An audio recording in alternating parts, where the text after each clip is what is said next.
Hello everyone, it's a beautiful day out in the Texas Hill Country, Blanco, Texas to be exact. And I thought I'd share a little story with you about changing spark plugs. I watched a couple of YouTube videos on changing plugs, spark plugs on a GMC 2500. Mine is a 6.0 Vortec.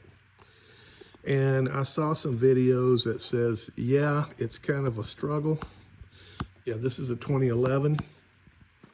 And they recommended iridium plugs. And come to find out, that's what I have in there to begin with. So that's what I went back with. I have 223,000 miles on this truck. And it was not running rough, but I just decided, hey, it's probably time.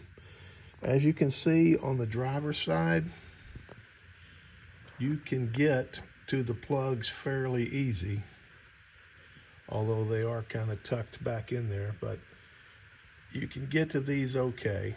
But the thing is, it's going to be a struggle and it's going to require some patience. But when you get around over here to the passenger side, it's like fighting a bear. You've got heater hoses, you got AC lines running back and forth in front of you, but you can do this. I was able, matter of fact, I changed my mass airflow sensor as well, because that was the original one in there since 2011. Now, the problem comes, which they even said in the YouTube videos, is that back one back against the firewall. You can barely see it. And my hand and arm looks like I pet an alligator or something, scuffed up. But I managed to get the plug out. But I'm here to tell you, you will never see the spark plug hole to put that thing back in. So what they recommended, even though they said it's possible to do it from the top, they said another way you might gain is to take your wheel off and remove that inner fender well and come in through kind of this area right here. And it might give you a little bit more room.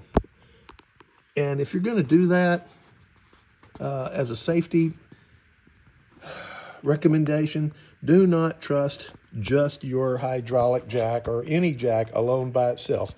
Always use a secondary support. Okay, but I wanted to add something to all the other stuff you hear on YouTube about doing this job. I found yet another way to get to that plug, because really I couldn't even see where to stab it back in. So I just happened to go underneath the truck, and you'll have to excuse all the grunting. I'm 73, and body movement does not come without sound effects these days for me. And the camera keeps closing the lens cover. Let me see if I can get under here. Pardon the motion sickness.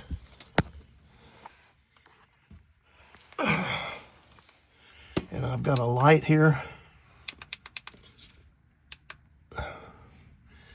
And that, let me change hands with this phone. Silver, beautiful silver cover right there is the spark plug. So you can actually see the hole to start the spark plug up in there. Then, using your socket and a short extension, you might be able to twist it and thread it in as far as you can, and then come from the top.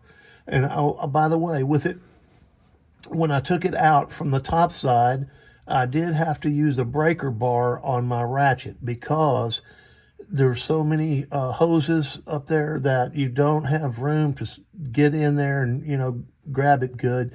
So I used a breaker bar or a cheater pipe on my ratchet handle, and that gave me enough torque to get it loose. Again, these things have been in here since 2011, so they were seated well.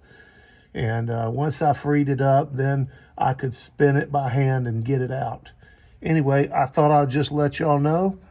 Here's another way to get to that real hard one, is to come up from underneath. And there you have it. I hope this helps.